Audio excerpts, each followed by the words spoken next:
Hello বন্ধুরা, কেমন আছো? আশা করছি তোমরা খুব ভালো আছো। আমিও খুব ভালো আছি। ঋতিকা লাইফস্টাইলে সবাইকে অনেক অনেক ওয়েলকাম আর অনেকটা ভালোবাসা।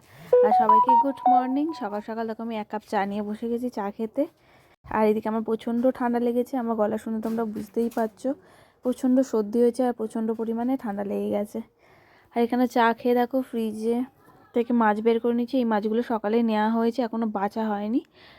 আগের দিনে রুই মাছ ছিল, ওই রুই মাছটাকেই করে নেবো। মাছের ঝোল করব, ফুলকপি আলু দিয়ে মাছের ঝোল করব, আর তেমন কিছু করব না। সকাল হলেই চিন্তা কি রান্না হবে কি রান্না হবে।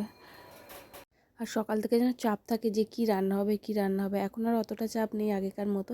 এখন হালকা ফুলকা রান্নাতে কাজ মিটে যায়, কেন বেশিক্ষণ যেহেতু দাঁড়িয়ে থাকতে পারবো না।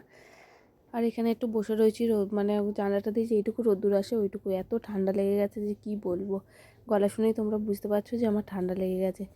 আর জানো তো ওষুধ খাওয়ার কখন আমার কথা ছিল, ওষুধ খাওয়ার কথা আমি ভুলেই গেছি। 1 ঘন্টা পর যেহেতু ওষুধটা খাওয়ার কথা ছিল, একদম ভুলে গেছি। পরে আমাকে বান্টি বলছে তুমি ওষুধ খেলে না, কত দেরি করে ওষুধ খেলাম। আর ওয়েদারটা এত বাজে যে কি বলবো, ঠান্ডা গরম সব, প্রত্যেকটা মানুষের ঠান্ডা গরম লেগে যাচ্ছে, এত ঠান্ডা গরম লাগছে। আর এখানে বসে থেকে থেকে তারপর বান্টির শখ হলো যে একটু ধনেপাতা বাটা খাবে। ওই জন্য আমি আবার গেলাম রান্নাঘরে, একটু ধনেপাতাটা বেটে নিলাম। আর জানো তো অনেকটা দিন পর আজ যাবো হচ্ছে বাপের বাড়িতে। গিয়ে কদিন থাকবো, যেহেতু মা 9 মাসের সাধ দেবে। মানে এই প্রথমবার গিয়ে আমি এতদিন হয়তো বাপের বাড়িতে থাকবো বিয়ের পর থেকে। কিন্তু আমার কোনো দিনই বাপের বাড়িতে থাকা হয় না, তেমনভাবে হয় না। খুব জোর হলে টেনে টুনে একদিন, এর বেশি কিন্তু আমার বাপের বাড়িতে থাকা হয় না। তো যেতাম সকালবেলা, যেতাম বিকালে চলে আসতাম এরকম। আর এই প্রেগনেন্সি আসার পর থেকে মার বাড়িতে তেমনভাবে থাকাই হয় না। মানে যা কবে যে লাস্ট গেছি মনে নেই। আর তার আগে 1-2বার গেছি, বান্টির সাথে গেছি, আবার বাড়ি চলে এসেছি এরকম, ডাক্তার দেখানো বা টেস্ট করানো ওই সময়। তার আগে কিন্তু আমার বাপের বাড়িতে অনেকদিন আমার মা এসে, দিদিরা এসে সব দেখতে, কিন্তু আমার আর যাওয়া হয়নি। আর অনেকটা দিন বাদে যাব বাপের বাড়িতে।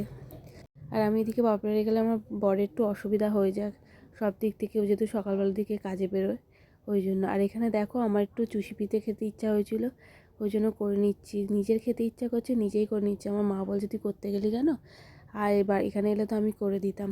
আর এখানে দেখো বসে বসে, এইখানে এতক্ষণ বসে বসে না চুষি পিঠে করার জন্য আমার পাটা পুরো ফুলে গেছিলো। তারপর দাঁড়াতে অনেকটা কষ্ট হচ্ছিলো, ওই জন্য অল্প করেই করেছিলাম। দেখো দুধ জাল দিয়ে দিচ্ছি, আর দেখো অনেকটা গাঢ় হয়ে গেছিলো, জানো তুমি বুঝতে পারিনি। এর আগে আমি কোনোদিনই এইসব করিনি। চলো বন্ধুরা, ভিডিওটা যে এখানে শেষ করলাম। সবাই ভালো থেকে সুস্থ থেকো, টাটা।